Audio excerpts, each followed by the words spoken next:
Imagine a nearly 800 horsepower sedan with a supercharged V8 that dominates any spec sheet it touches. Now, imagine lining it up next to a European rival with 170 fewer horsepower that somehow costs $50,000 more. That European rival is the BMW M5, specifically in its competition or CS trims. It is engineered to be a clinical benchmark, utilizing AWD precision and extensive weight reduction to maximize mechanical grip. The alternative is the Dodge Charger SRT Hellcat Red-Eye. It abandons clinical precision in favor of a wide-body stance, chaotic energy, and sheer brute force. This table compares their core output. The all-wheel drive M5 generates 627 horsepower. The rear-wheel drive Hellcat Red-Eye produces 797 horsepower. But look at the bottom line. You pay over $140,000 for the BMW, while the Dodge starts around $85,000, a $50,000 gap. This creates a unique engineering problem. A massive horsepower advantage looks great in a brochure, but you must actually put that power to the ground.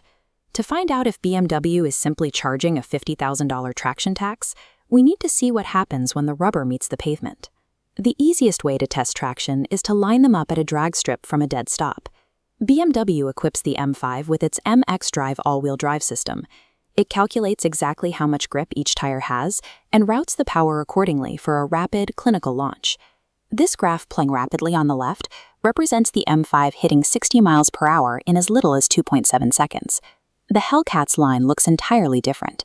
Sending nearly 800 horsepower strictly to two rear wheels on an unprepped surface immediately overwhelms the tires, causing the data to heavily fluctuate as it hunts for grip.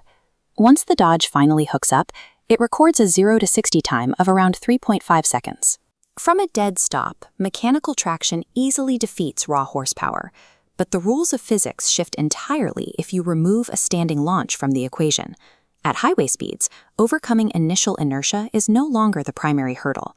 Look at this rolling acceleration data from 100 to 200 kilometers per hour. With traction issues resolved, the Hellcat supercharged Hemi is free to utilize its entire power band, and its data line violently overtakes the M5. As the speedometer climbs, that 170 horsepower advantage allows the Dodge to continuously pull away, creating a massive gap at the absolute top end. The M5's all-wheel drive architecture buys you absolute supremacy at the stoplight. The Dodge's pure output buys you undisputed dominance on the open highway. Straight-line speed is only one metric. To evaluate cornering physics, we must look at how these cars handle a highly technical track like the Nürburgring. The M5 CS goes on an aggressive diet to shed mass. By replacing standard body panels and interior components with carbon fiber, BMW engineers brought the curb weight down to roughly 4,100 pounds. When you combine that lower weight with an active M differential, this large executive sedan turns into corners with the agility of a much smaller sports coupe. This leaderboard charts Nürburgring lap times. The M5 clocked an incredible 7 minutes and 29 seconds, placing it directly alongside purpose-built supercars. The Hellcat crossed the line at 7 minutes 51 seconds. On a track, a 22-second gap is a vast chasm. The Dodge is limited by the exact components that give it power. A cast-iron engine block and heavy-duty cooling systems push the Hellcat's curb weight over 4,600 pounds. Dragging an extra half-ton of mass into a corner extends braking distances and forces the suspension to manage a massive shift in momentum. It makes the car feel significantly heavier in sharp turns. Track precision requires fighting gravity. The premium you pay for the BMW goes directly into defeating the physics of mass. Track days are rare. Most owners will spend the vast majority of their time navigating public roads, traffic, and daily commutes. The same stiff suspension that keeps the M5 planted on the Nürburgring results in a very firm, unforgiving ride around town. If you look closely at the interior of the M5 CS, you will notice the daily compromises. To save weight, BMW deleted radar cruise control, lane keep assist, and even the center storage cubby in favor of heavily bolstered racing seats. The Hellcat takes the opposite approach. Beneath the flared arches and hood scoops, it retains the compliant damping and spacious, usable rear seats of a traditional family sedan. You will, however, pay a hidden daily tax at the pump. The Hellcat supercharged V8 manages a dismal 12 to 15 miles per gallon in normal driving. The daily experience of the M5 is a highly insulated, clinical delivery of speed. The Dodge offers a noisy, visceral commute defined by the constant scream of its supercharger. This creates an ironic reality. The cheaper American muscle car is the more comfortable daily driver, while the expensive German flagship forces you to live with strict track day compromises. Chasing peak horsepower on a spec sheet is a mistake if the car's mechanical architecture doesn't align with where and how you actually drive.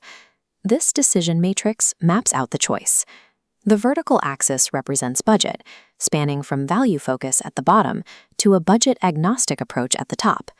The horizontal axis charts driving priorities, ranging from straight-line theater on the left to track precision on the right. If you demand a clinical, physics-based machine that excels in tight corners, and the purchase price is not a constraint, then the BMW M5 sits firmly in the top right. It is the unrivaled champion for track optimization.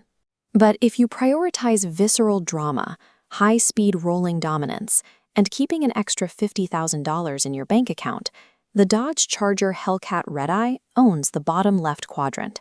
It provides an incredible value for straight-line thrills. Do not buy the Dodge expecting Nürburgring lap records, and do not buy the BMW expecting a bargain.